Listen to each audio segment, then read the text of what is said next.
predicar, lo que quería predicar en 1 hora, predicarlo en media hora. Quiero pintarle por favor que abran su Biblia, el libro de 1 Corintios capítulo 15.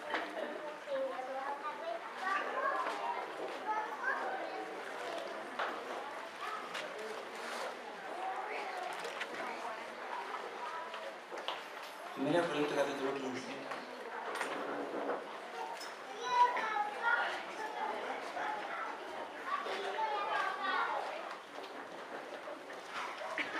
¿Me gustó la obra? Sí, amén. Sí. Yo estaba esperando que alguien aplaudiera para yo aplaudir. Entonces no quise hacer yo. ¿Me damos un aplauso entonces, no? ¿Sí?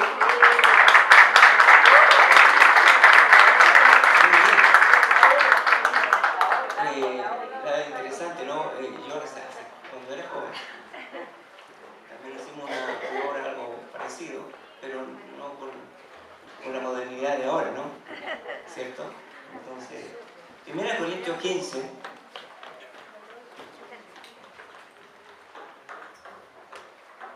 versículos 3 y 4 dice: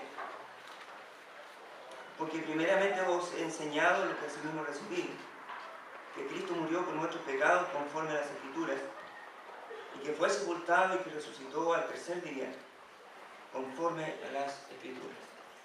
Oremos, Padre, gracias por este tiempo que hemos tenido, de darte, de dar de lo que tú nos das. Señor, también de escuchar música especial, y también este drama, la obra, que nos habla de una certeza, la resurrección de nuestro Señor Jesucristo. Señor, ahora queremos también que tu palabra traiga completa claridad, quite toda duda, toda incertidumbre de nuestro corazón, y que nuestro corazón esté completamente confiado e entregado a la verdad de tu bendita palabra. Tu Espíritu nos hable a cada uno, te lo rogamos en el nombre de Cristo. Amén.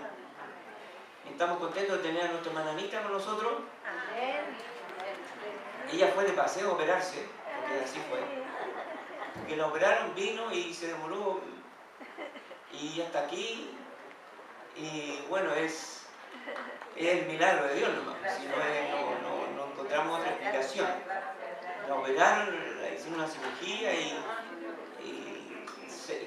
seria también, y la tenemos acá, y hermano, a veces, ¿sabe? Hay un versículo de Samuel que dice: yo honraré a los que me honran. Así es. Y yo creo que esto es una honra de Dios para nosotros. Amén.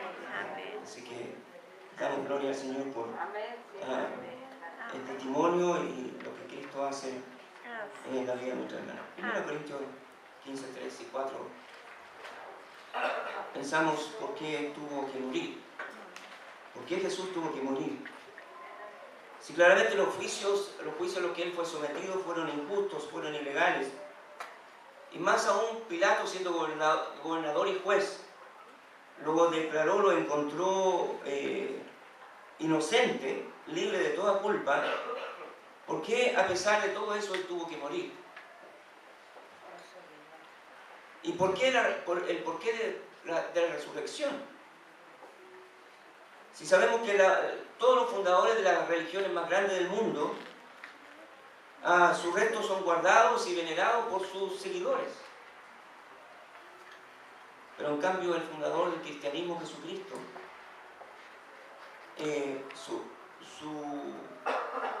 su ministerio, su enseñanza, siempre, como decían los hermanos, siempre habló de su resurrección.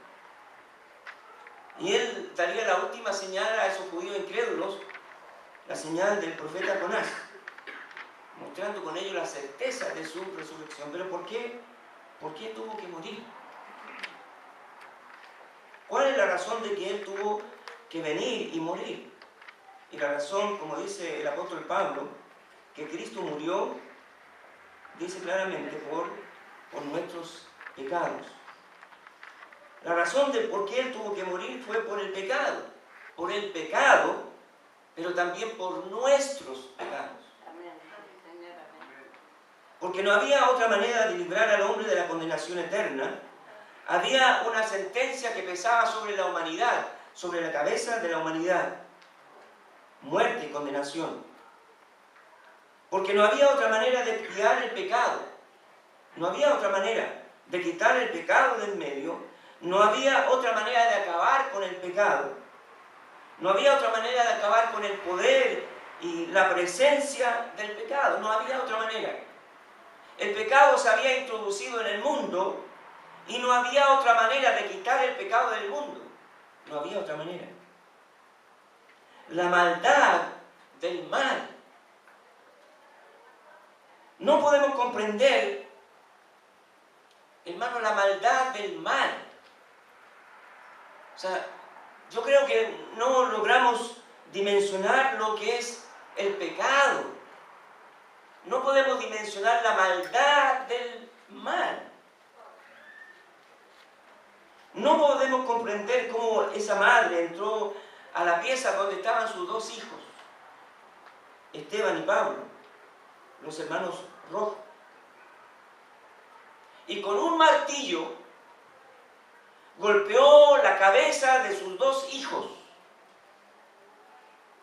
una y otra y otra y otra vez, con el único propósito de matarlos, sus dos hijos. Cosa que logró con el más pequeño, pero con el mayor le dejó con lesiones severas. No podemos entender.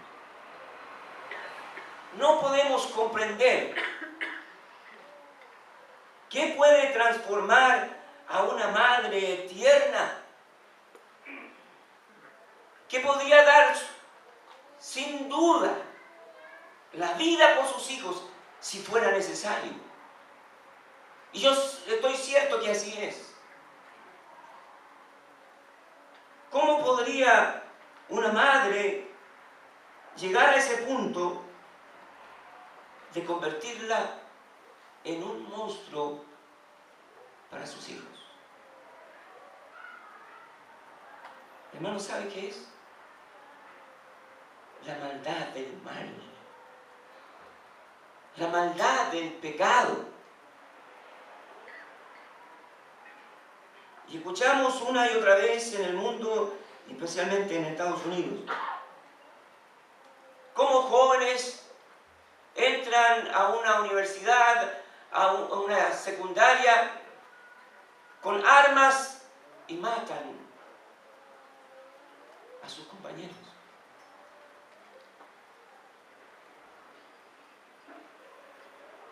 No son las balas, no son las armas, ni aún ese lugar. La cosa va más allá. No es eliminar las armas, no es eliminar las balas, no es darles clases de moralidad, a los padres de cómo criar a sus hijos. Va mucho más allá. Mucho más allá. El problema radica en el corazón del hombre. Hermanos, la maldad del mal, la violencia, el odio, es lo más íntimo del ser humano. No tiene que ver con la cultura, no tiene que ver con la ética, es el pecado,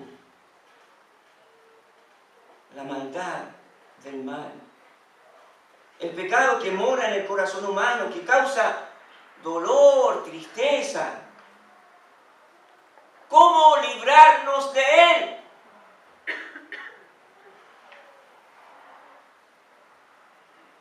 ¿Sabe? El pecado no es algo trivial.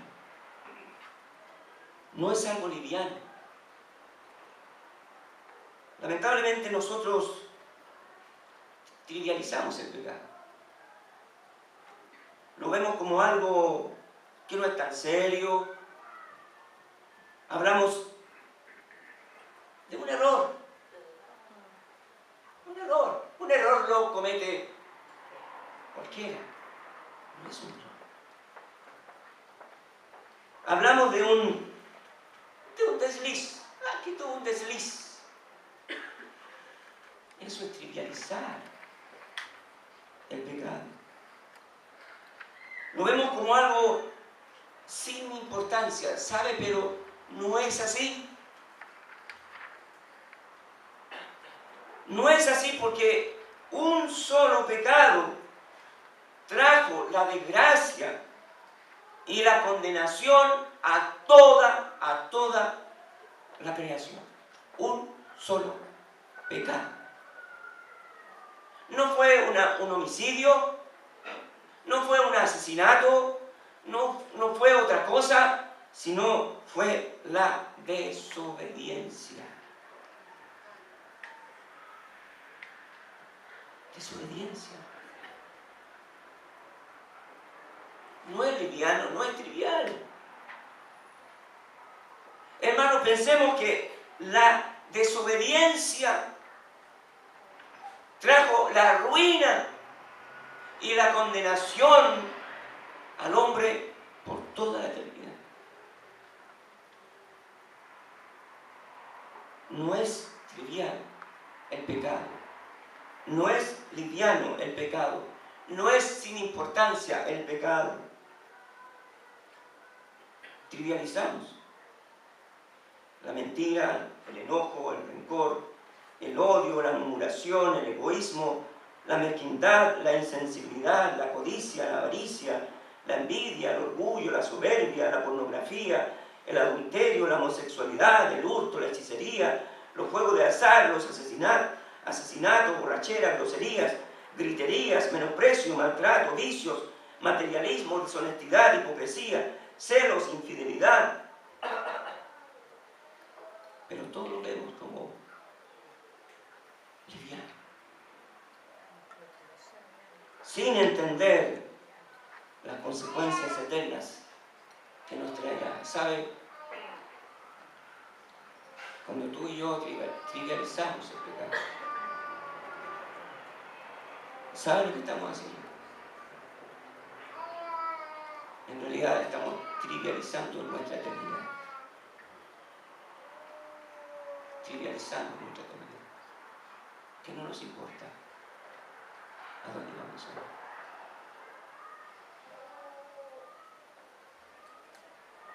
Escuchaba de una señorita que pertenecía a un grupo rockero y ella decía, no, yo me quiero ir, morir pronto. ¿Y por qué? Porque me quiero ir al infierno y allá disfrutar. ¿Saben qué es eso? Es trivializar el pecado.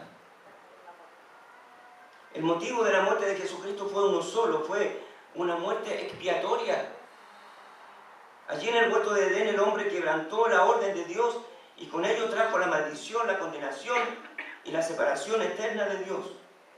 Dios dijo a Adán que el día que de él comiere del árbol prohibido ciertamente moriría. Muerte espiritual y muerte física.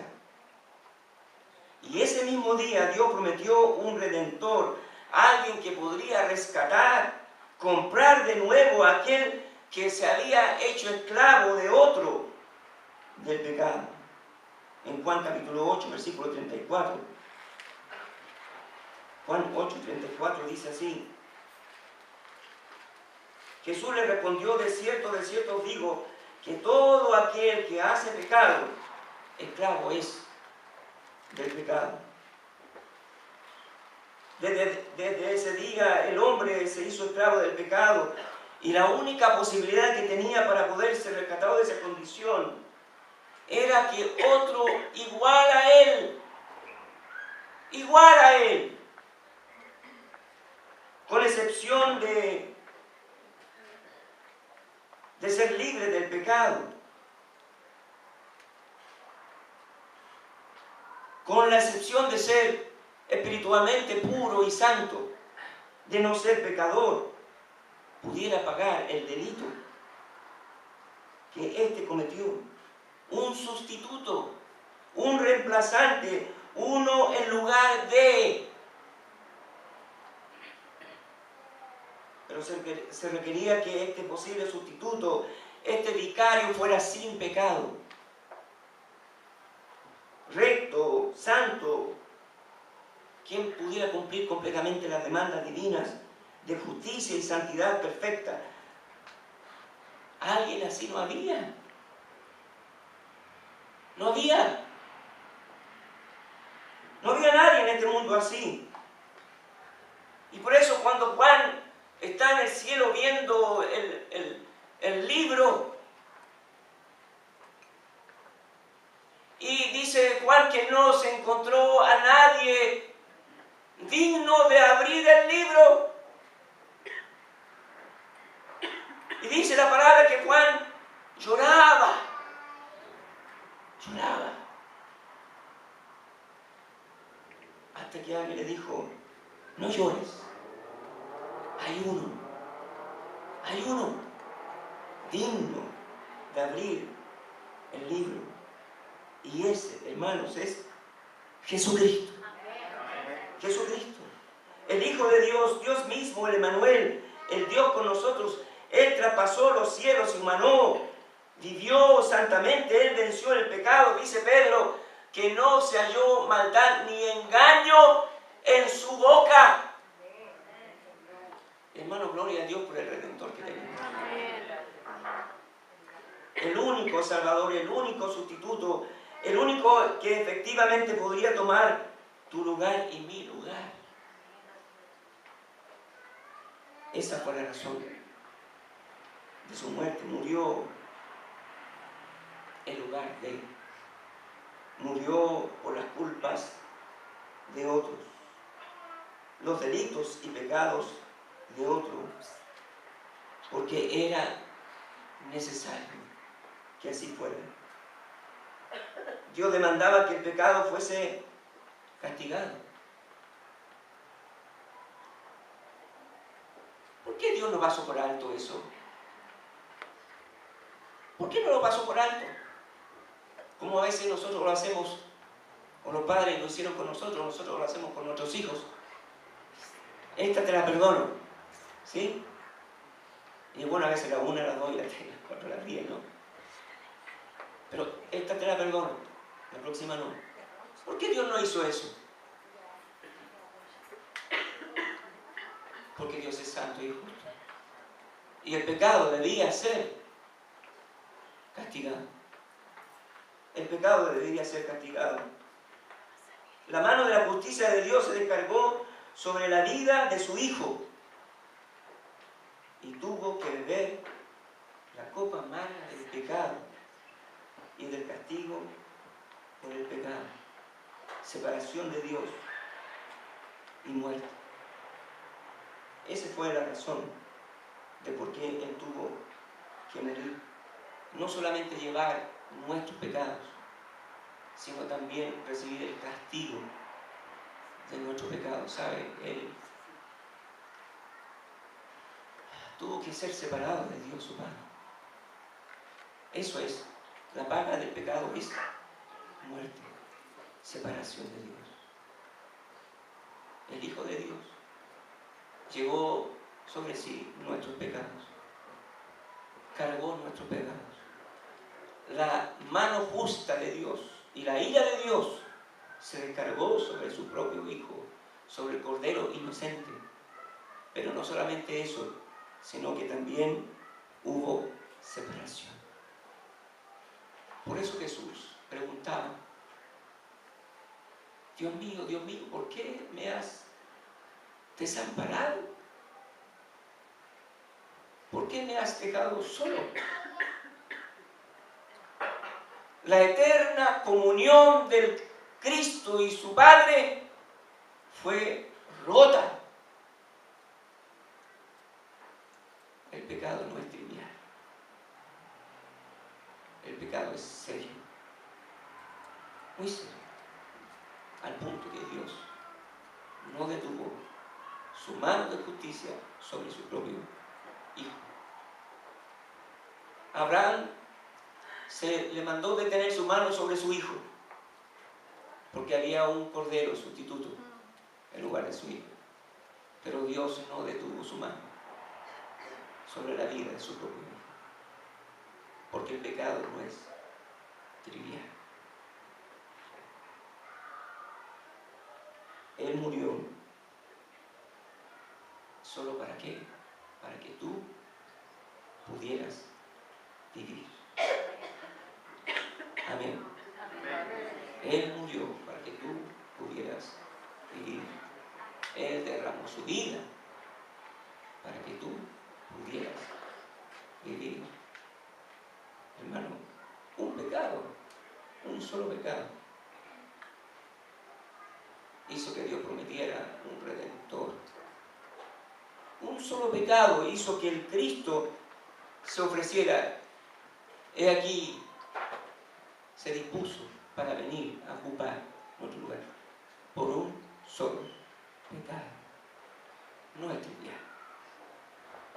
no es sin importancia, no es liviano. Hermanos, lo digo por mí y por todos nosotros, no trivialicemos el pecado, porque un solo pecado hizo que Cristo muriera por usted y por mí. Si el Evangelio, Cristo murió y dice, fue sepultado. Murió y tuvo que ser sepultado. Eso nos prueba que Jesucristo vino en carne, no en un espíritu, sino en carne. Dice Juan 1:14, y aquel verbo se hizo carne y habitó entre nosotros. Y vimos su gloria, dice Juan, como del unigénito del Padre lleno de gracia y de bondad. El verbo se hizo carne. ¿Para qué? Para que gustase la muerte por todos. Hebreos 2:9 dice, Hebreos 2:9,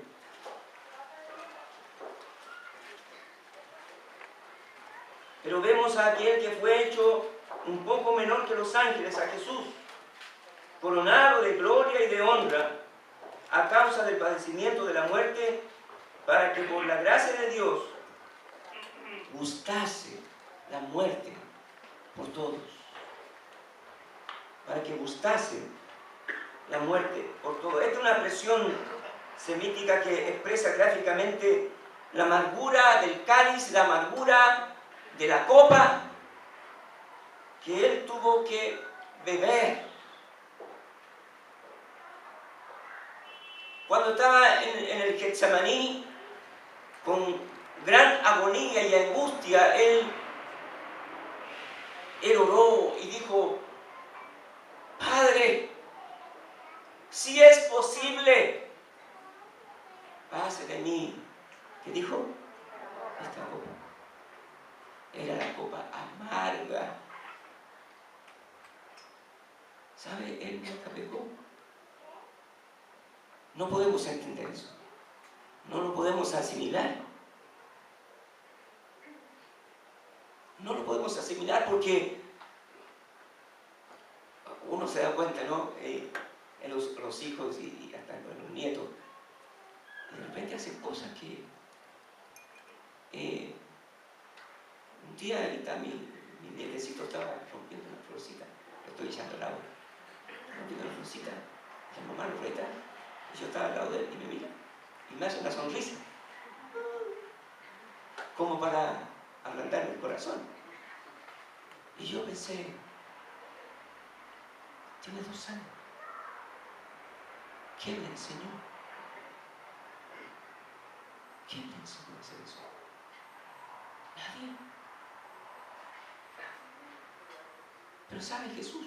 Y eso es inocente, no lo vamos a condenar por eso, es inocente todavía. Cuando tenga 5 años hace lo mismo, ya.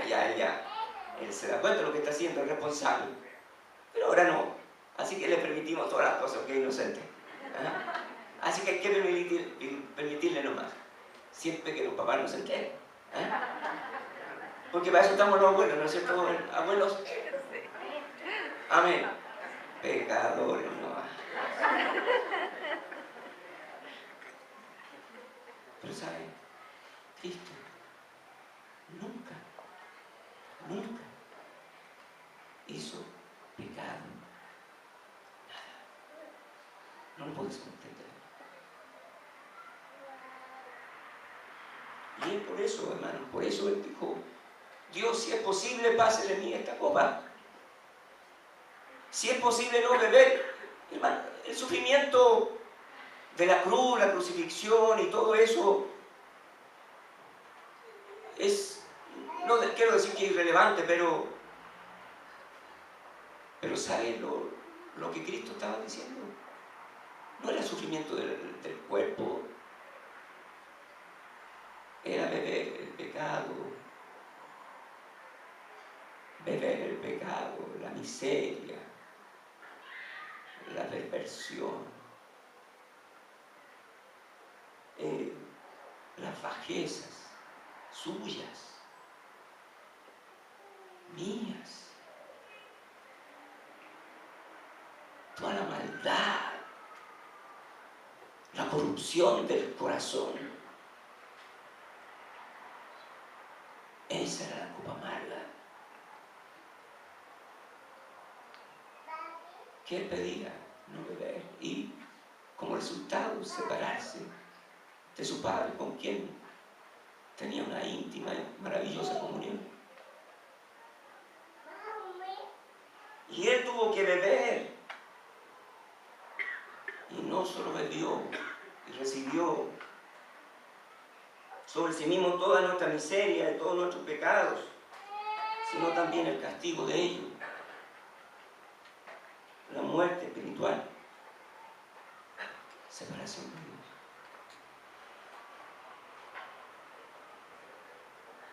La Escritura dice claramente que Él murió. Mire lo que dice el apóstol Juan en el capítulo 19, 31, dice: entonces los judíos, por cuanto era la preparación de la Pascua, a fin de que los cuerpos no quedasen en la cruz en el día de reposo, pues aquel día de reposo era de gran solemnidad, rogaron a Pilato que se les quebrase las piernas y fuesen quitados de allí. Vinieron pues los soldados y quebraron las piernas al primero y asimismo al otro que había sido crucificado con él.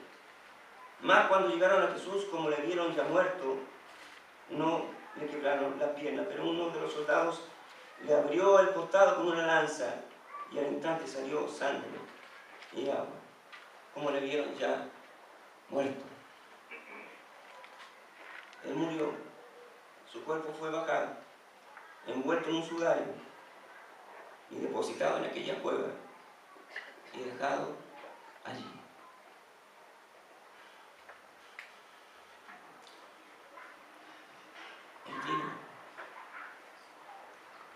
Él vino a los suyos,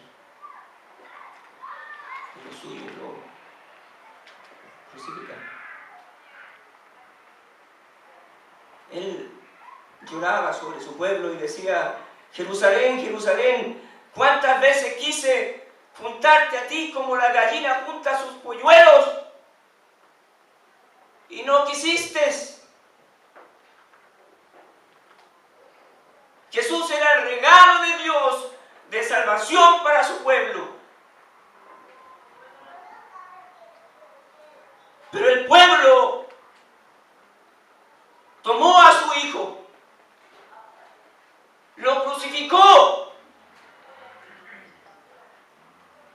y dijo a Dios: Dios, ahí está tu hijo. Y eso es lo que hace hoy la gente cuando rechaza a Jesús.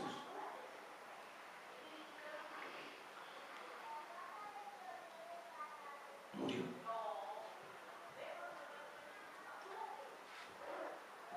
Le dio la copa amarga.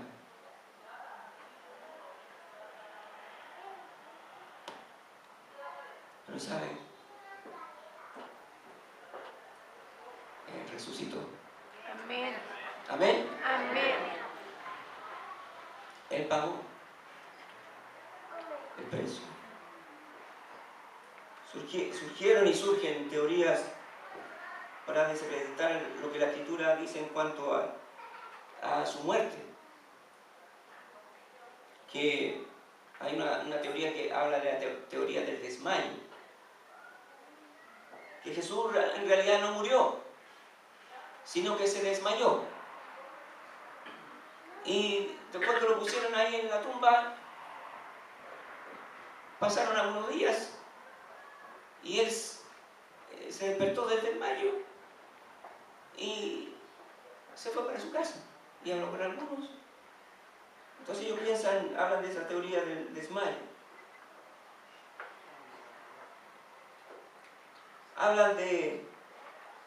Cuando hablan de la resurrección, hablan de la teoría de la alucinación, que dice que todos los que testificaron que lo vieron realmente no lo vieron, sino que estaban alucinando, que vieron imágenes inexistentes, ¿cierto?, que consideraron que eran reales. Eso es alucinar. Pero un espejismo. Yo creo que le ha pasado a usted cuando iba al norte en vehículo, o no necesariamente al norte, pero un día de calor. Uno va por la carretera y ¿qué es lo que ve? Agua. Y uno espera encontrar agua y no hay agua. ¿Y dónde está el agua? Es un espejismo. Y dijeron, no, alucinaron. Ellos pensaron que veían, pero no veían. Pero la alucinación no es algo masivo. Los psiquiatras dicen que la alucinación es algo particular, personal, pero no es una cosa masiva. La otra teoría del engaño, del cuerpo robado, que los apóstoles vinieron y robaron el cuerpo diciendo después que había resucitado. ¿Los apóstoles iban a hacer eso? Cuando fueron a tomar preso a Jesús, ¿qué hicieron los apóstoles? ¿Qué dijo Pedro? ¿Qué, Señor? ¿Dónde estaban todos? ¿Huyeron?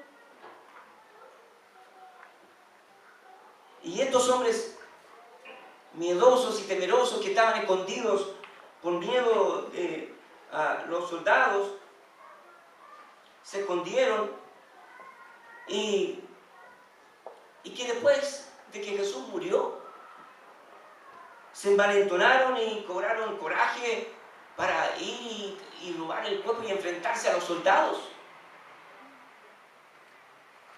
Y después de eso, estar dispuesto a dar su vida por un muerto.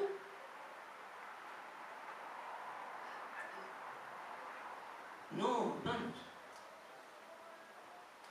Ellos murieron. Todos los apóstoles murieron solos, decapitados, crucificados, despedazados. Y la única explicación para que esos hombres que estaban temerosos y miedosos pudieran enfrentarse a los soldados y al mundo entero y estar dispuestos a dar su vida es por una sola razón: porque vieron al Cristo resucitado. Amén. Amén. Fue que al ver a Cristo, eso los transformó por completo. Por completo.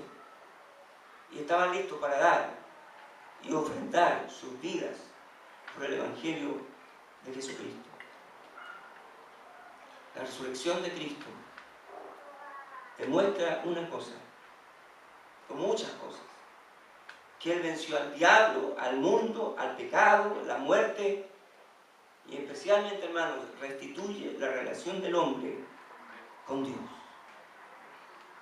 Y nos da la esperanza segura que iremos a casa con el Padre, el verdadero hogar. Dice Tesalonicenses, y ya estoy terminando con esto, Tesalonicenses capítulo 4, versículo 16 y 17. Porque el Señor mismo, con voz de mando, con voz de arcángel y con trompeta de Dios, descenderá del cielo, y los muertos en Cristo resucitarán primero. Luego nosotros, los que vivimos, los que ya hayamos quedado, seremos arrebatados juntamente con ellos en las nubes para recibir al Señor en el aire, y así estaremos siempre con el Señor. Hermanos, Cristo venció todo y vive. Y Él nos da la esperanza segura que un día podremos ir a casa con el Padre. Jesucristo es el único que nos puede redimir, rescatar y salvar de toda condenación. Pero también la resurrección de Cristo asegura que todo ser humano un día va a resucitar. Unos para vida eterna y otros para condenación eterna. Cuando tú resucites, vas a resucitar para condenación eterna o para vida eterna. Si pones tu confianza en Jesucristo, el único sustituto, aquel que murió en tu lugar, y lo aceptas para ti como tu sustituto, creo, Jesús, que tú moriste en mi lugar y pagaste por mis pecados. Confío en ti como mi sustituto salvador. Hermano, y lo maravilloso es que Él dijo: voy a la casa del Padre y voy a preparar lugar. La resurrección de Cristo nos asegura, hermanos, que un día todos vamos a, los que gustamos la muerte, vamos a resucitar. Amén. Y aquellos seres queridos que partieron en Cristo, van a resucitar. Amén. Amén. Esa es la bendita esperanza, hermano, que Cristo hizo. Él restauró esa relación que tenía Adán y Eva con el Padre en el principio, antes del pecado. Cristo la restauró. Gloria a Él. Amén. Porque no había otro. Y eso, hermano, nos da la bendita esperanza de que en cualquier momento vamos a ir con Él, Así es. si Él viene hoy. Pero si morimos, tenemos la certeza que vamos a ir con Él. Amén. Termino con esto. Mi hermano Lenzi Renos, un buen creyente,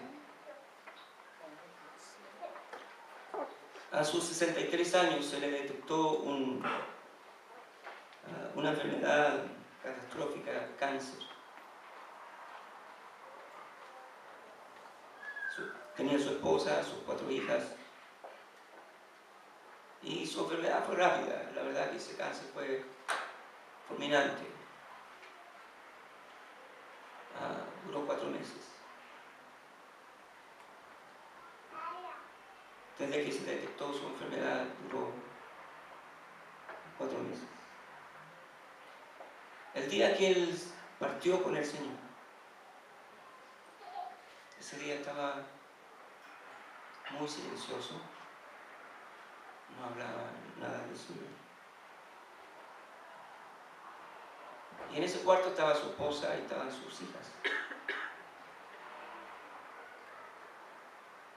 Hasta que en un momento ellas cuentan y dice que él, mirando hacia el cielo, sus ojos se abrieron, grandes, grandes. Y estas palabras dicen ellas que él dijo: increíble, no lo puedo creer, increíble. Luego miró a su esposa y le dijo: Jenny, te amo. Y murió. Y partió con el Señor. ¿Sabe qué da quién da esa esperanza? El Cristo resucitado. Amén. Amén. Gloria a Dios. Amén. Oremos. Padre, te damos gracias porque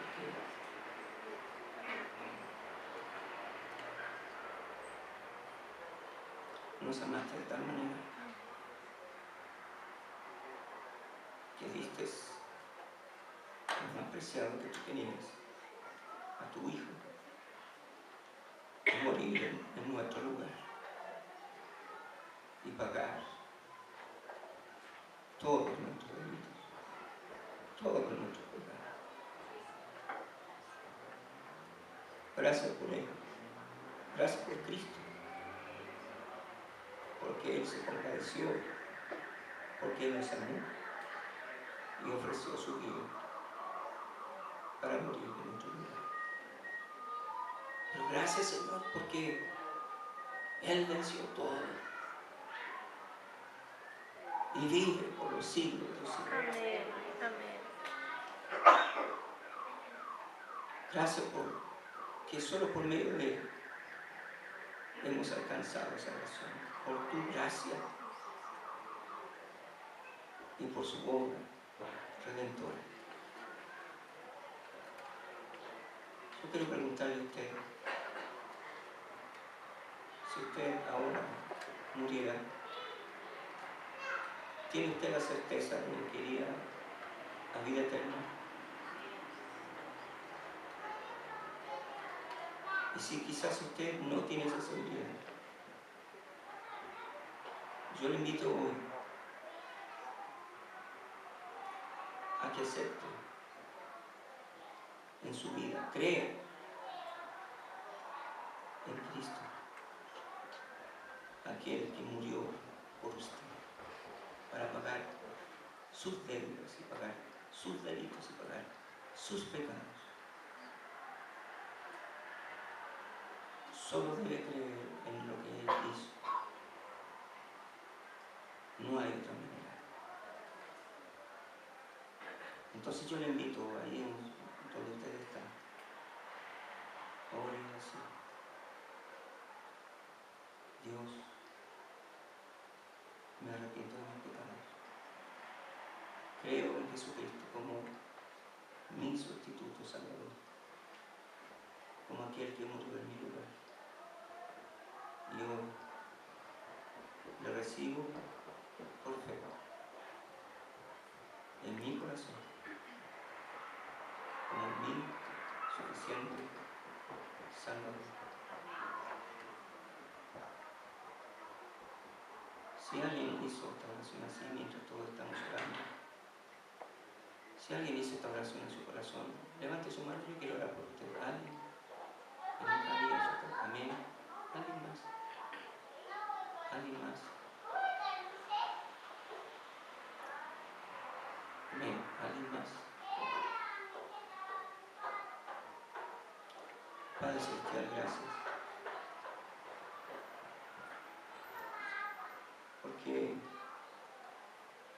Señor, venimos tal como somos aquí. Tú nos conoces y tú nos recibes tal como estamos, por la carga de nuestros pecados, y tú nos limpias y nos perdonas y nos restauras. Gracias, Señor. Y Padre, a nosotros ayúdanos a no ser livianos, Señor, de nuestra manera de vivir, sino vivir con temor delante de ti. Alabamos, exaltamos a Cristo y a Él le damos toda honra, gloria y alabanza. Amén.